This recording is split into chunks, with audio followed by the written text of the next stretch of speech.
What's up, everybody? Matt Maran here for another weekly update. So lots of news to go over this week, including some very controversial stuff here right off the bat.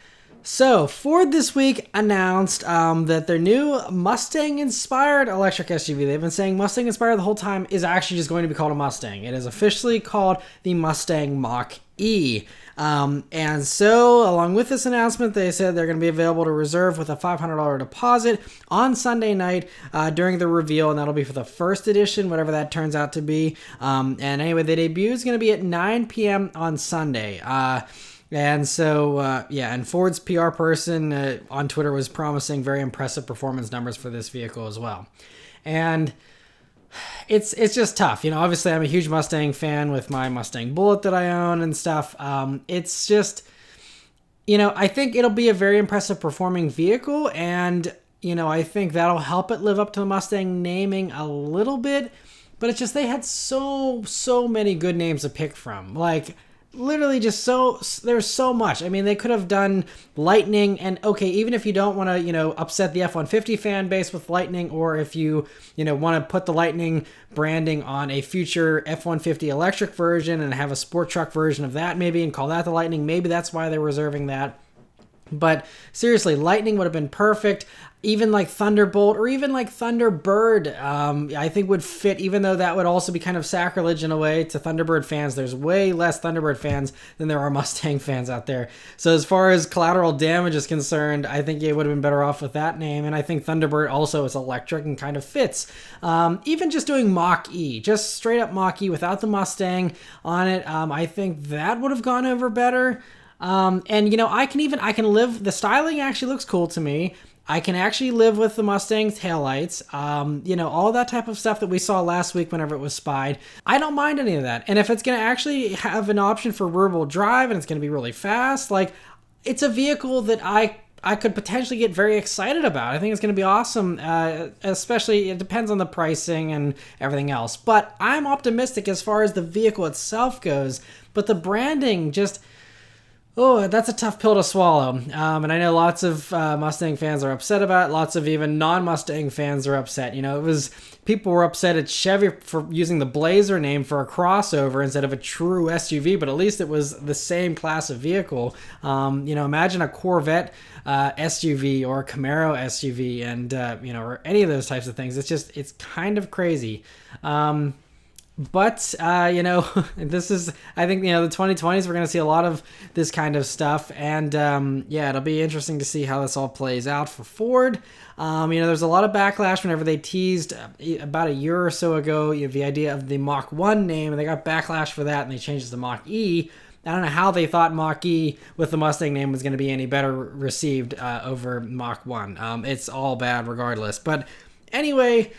That is, it is the way it is. We'll see how it plays out for Ford, and we'll see how consumers respond to it. Because if it sells great, then, you know, it doesn't matter what all of us current Mustang fans think. But just kind of a bummer that, you know, companies are using these brands just to sell out and not sticking, even if they're missing out on sales, you know, sticking to the core values of that brand. But anyway, I'm not going to rant any longer. So... that's happened, and we will see the full thing on Sunday.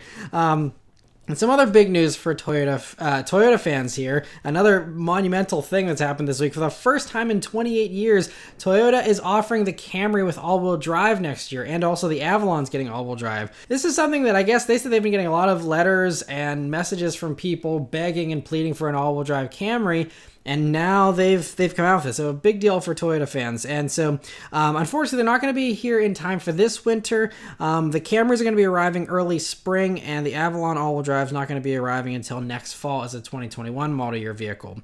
So the car was possible thanks to the TNGA platform, they say. And so essentially, they took the mechanicals from the new RAV4 and just transplanted those into the Camry and Avalon. So it actually has the RAV4's engine, transmission, transfer case, rear diff, and suspension, which is kind of interesting for the suspension. I'm guessing there's some unique tuning there, so it's not going to ride like a RAV4. But the prop shaft is from a Highlander, so that's the only other piece that's not RAV4. But they said the floors had to be redesigned, obviously, to accommodate all that extra, you know, mechanical stuff. And they also had to redesign the electric parking brake, and the fuel tank has also been reconfigured. But they said that Despite all these changes, the backseat and the trunk are still the same size and same dimensions and everything, so they didn't sacrifice anything. And the system works the same way as it does on the RAV4, meaning it's a front-wheel drive vehicle until it detects slip. Then it engages that rear differential, and 50% of the torque can go to the rear up to that if it deems it necessary.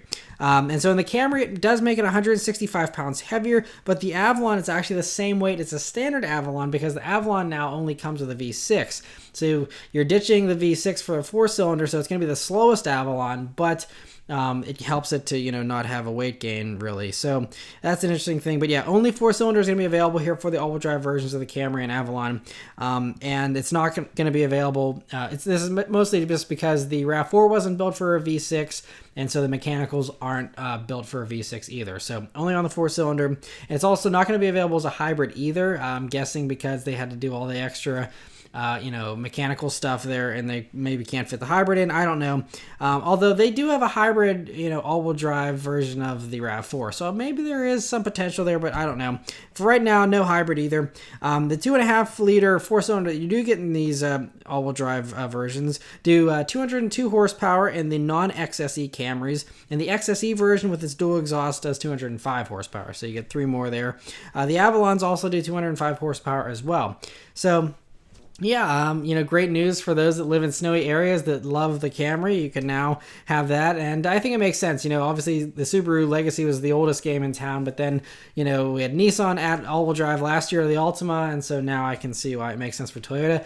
We'll see if Honda gets in on it as well here soon. But anyway, interesting to see that. For some supercar news here, briefly, Ferrari this week revealed this curvy new coupe called the Roma. And so under the slinky skin here, it appears to share a lot of mechanicals with the Portofino and the California, since the wheelbase is identical to those vehicles. But unlike those, this is only a hardtop. So I think the Portofino is now going to be marketed as the convertible, and this will be the kind of the GT with the front engine and stuff. It's a few inches longer overall than the Portofino, so it is, a little bit more different. It runs an enhanced version of the Portofino's 3.9-liter twin-turbo V8 and does a few more horsepower, 19 more to be exact, 611 horsepower total, and 561 pound-feet of torque. And it also gets the new 8-speed dual-clutch automatic from the SF90 Stradale, which is, going to be, I guess, faster shifting and stuff, and that does give it an edge over the Portofino, which still uses the older 7-speed. It does 0 to 62 in 3.4 seconds and can hit 198 miles per hour. The interior looks to have, many of the brand new components we saw with the SF90 Stradale, with the all-digital gauges, the new steering wheel with the capacitive touch buttons on it, and the gated shifter button area, which kind of throws back to the old manuals that they used to have. And the vertical infotainment screen there is totally new, and that's a first for Ferrari there. And looks to have gotten a little bit of inspiration from McLaren, obviously, but looks great here. I like the application. The whole car in general looks fantastic to me, although it does look a little bit like an Aston Martin there with just the proportions and the muscular haunches and stuff. But it does also resemble the Ferrari Monza SP1 and SP2 there in the front with the headlights and stuff. And I think it's a drop-dead gorgeous coupe regardless. I think they're coming after Aston Martin, which I'm a little nervous about because Aston Martin, doesn't seem to be super strong currently, and I love them as a brand, so hopefully Ferrari doesn't take too much of their lunch here with this car. But it's very, very attractive. They even managed to incorporate a little active rear wing in the back end there to help with downforce. It's nicely hidden away. But yeah, a very, very impressive looking and should be a very impressive driving vehicle as well. So cool to see that. And some other high-end car news. McLaren revealed the Elva, which is an interesting name, but it's a historical name. It's a limited production roadster, and it's the lightest car they've ever made thanks to a carbon fiber chassis and body. And even the windshield is optional, so you have to tick that option box if you want a windshield. No weight was given, but the whole obsession with this vehicle was to be lighter than the Senna, which is about 3,000 pounds. So they didn't give any specifics on the weight, but it is less than that. So somewhere 2,900 range, I'm guessing, maybe 28 if they're lucky. But it uses the Senna's 4-liter twin-turbo V8 engine, but makes a little more horsepower thanks to a freer-flowing exhaust for a total of 804 horsepower and 590 pound-feet of torque. 0 to 62 takes less than 3 seconds. 0 to 124 takes only 6.7 seconds, which is even faster than the Senna. Another enhancement over the Senna is that the brakes are 2 pounds lighter overall thanks to titanium calipers. So they're really eking out every last pound. A stereo system is optional, but it is a no-cost option if you want it. And the seats are carbon fiber to help keep the weight down as well. Only 399 of these are going to be made, and the price starts at $1.69 million. And as awesome as this vehicle is, it's kind of hard to get excited about all these special limited edition things because this is just another one. And it's like, the Senna was supposed to be the ultimate after the P1 was the ultimate. And then, it's just they're always outdoing themselves, and that's great. They're, progressing and enhancing and all that is awesome. But it's just like, how many limited production things can you make at these multi-million-dollar prices? Like, there's only so many billionaires and multi-millionaires in the world to buy these. And even for them, they got to be upset that their old Senna is now slower and less special than before. And so, those are still fantastic cars, and I'm sure those owners aren't going to be too upset. They still have an amazing car in the garage. But, I just feel like the more and more of these there are, the less and less impressed that I get personally. But let me know what you think of those in the comments below. And back to earth again here for some normal car news. Hyundai has a couple of stories this week. First is they're bringing a plug-in hybrid crossover concept to LA next week that's going to likely preview the new Tucson. And it looks very cool and promising, but it is still just a concept. So, we'll see how much that transfers to production. But Hyundai's been making some really cool designs and actually producing some pretty cool stuff recently, like the new Sonata.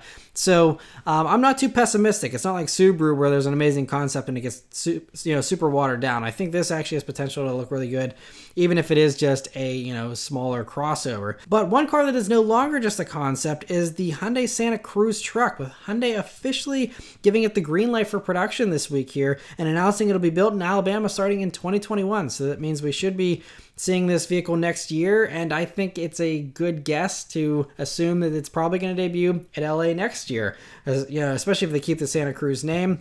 It's going to be a unibody design, they're saying, like the Honda Ridgeline, but Hyundai seems to be trying to pitch this as some type of new segment, and they say it's for those who want all the traditional attributes of a compact utility vehicle, but need the day-to-day versatility of an open bed. It's the crossover that creates a whole new segment that successfully combines capability and utility to meet the unspoken needs of a new generation of buyers, especially millennials.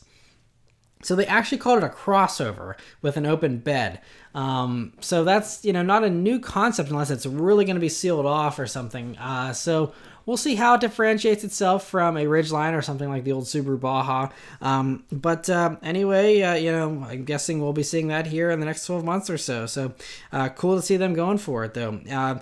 Other stuff here. Kia revealed the K5 in South Korea this week, and it's going to be our Optima whenever it comes to the States here next year. And it looks fantastic. Just for a Kia Optima, it really looks striking. Not as crazy as the concept drawings, but they never are. But this is still pretty close. I love that headlight treatment and everything. And looks, to me, it's less controversial of a design than the new Sonata. Although, it's going to have probably very similar mechanicals to the Sonata, if not identical. But yeah, I'm really loving Hyundai and Kia's new designs. All of them are very bold and exciting, which is something I think we can use a little bit more of here these days in the car world. So great stuff there. No interior shots or any details yet on it, but I'm sure we'll be getting all that here probably in the next few months, if not sooner. Some other news here from Mazda now is a couple of weeks ago, I talked about how the 2020 CX-9 is getting some upgrades and improvements. And so Mazda this week revealed that many of those same changes are going to be coming to the 2020 CX-5 as well.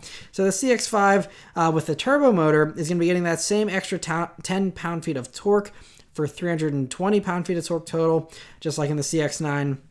But a new thing here that I didn't remember reading about in the CX-9, so maybe it's exclusive to the CX-5 here, is that for that turbo engine, they also added an engine harmonics enhancer that they say gives the engine a much more refined and powerful sound.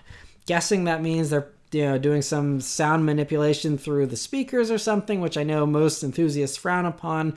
And honestly, the motor didn't sound bad in the CX-5 turbo that I reviewed.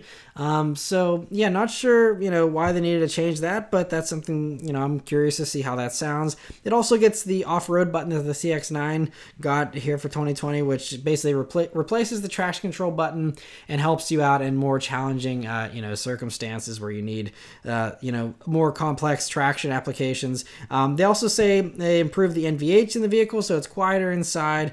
And adaptive cruise and lane keep assist are now standard as well. So with all that extra stuff, the price did jump a decent bit. Now it varies by model, but the new base model pricing is $740 more than before. So including destination, it's over 26 grand now. But you do get some nice new standard equipment there with the adaptive cruise and stuff. And anyway, those are going to be available sometime this fall, they said. Fiat this week revealed the 500X Sport Trim, and so this new Sport Trim is for the 2020 model year, and while it does look sportier now with all the rugged styling cues being either removed or painted over here, so everything's body color, and you do also have 19-inch wheels, which are the largest ever offered on the 500X. It isn't actually any sportier though, so it's the same suspension, same engine, etc. It might handle a little bit better since you're on those 19-inch wheels now instead of the 18s from before, but that's about it. And so anyway, if something like this appeals to you, it's going to be $28,390, including destination if you want one. Other FCA news is that the last Maserati GranTurismo rolled off the production line this week after 12 years in production. And to commemorate the occasion, the last one here is that they're doing is called the Zeta. It's a special edition one. It wasn't actually technically the last one off the line, but they're celebrating it as the last one. And so it gets this custom paint job, which looks pretty sweet. And but over 40,000 of these were sold since debuted in 2007, which for a vehicle like this I think is pretty good. The plant is now going to be retooling for a new addition to the Maserati lineup coming in early 2020, which is likely the production version of the Alfieri concept that we have already seen from several years ago. Which is supposed to be more like an F-type fighter, a 911 fighter, or something a little more focused than the GranTurismo. And so that's the production version of that supposedly going to be shown in Geneva, which I think takes place like early March of next year. But Maserati did confirm for all the GranTurismo fans that the GranTurismo and the Gran Cabrio, convertible version, will be getting a next-gen version, and those are going to be actually the first to offer the regular production electric power plant that Maserati is going to be offering in the future. And so I think there's still going to be a gas version of the GranTurismo still for this next gen version, but it will offer an EV version. And anyway, they're saying that these are going to be arriving in 2021. So that's when you can look forward to the new one. Not much of a long time to wait, honestly. It's a pretty quick turnaround. So anyway, but the GranTurismo over the years was just one of the best sounding cars. Every time I hear one, it always sounds so good. And so, yeah, it's going to be a shame to not hear that engine anymore. But anyway, great to see them sending it off with a bang. And another long-running vehicle that's going to be getting an electric version here for the last news story this week is the Mercedes G-Wagon is getting an electric version here. Now, this was confirmed by Daimler CEO, who confirmed this at a recent conference. And they didn't give any kind of time frame for when to expect this. But I think they did say 10 new electric vehicles from Mercedes coming before 2022. This could be part of that number. It depends on how long it takes them to switch it over to electric, but it shouldn't take too long. Like the EQB, that is coming, and that's based on the GLB. And so, it was a pretty quick turnaround with that. They just basically blocked off the grill, and, we already saw some spy mules running around. It might take a little while for that to come out, so maybe be closer to that 2022 mark for the G-Wagon, but I think it definitely makes sense because, if you're an off-roader who actually uses their G-Wagon the way it's designed, you'll probably appreciate the instant torque of the electric motors. And if you are like 99% of the G-Wagon owners who drive around as a status symbol in LA, I think loud polluting V8 engines are going to become less and less popular, especially in California here, as the 2020s come on. So I think, it's a smart move as a status symbol to also make it very eco-friendly with an electric version too. So it seems like a no-brainer. No surprises there really. But anyway, it should be pretty cool. If you're curious to hear what a V8 snarling G-Wagon sounds like, I just posted a review actually of one this week, and I'll link it above. But yes, that's it for all the news this week, guys. So let me know your thoughts on everything, especially that Mustang Mach E, in the comments below. Thank you guys very much for watching, and I'll see you on the next one. Take care.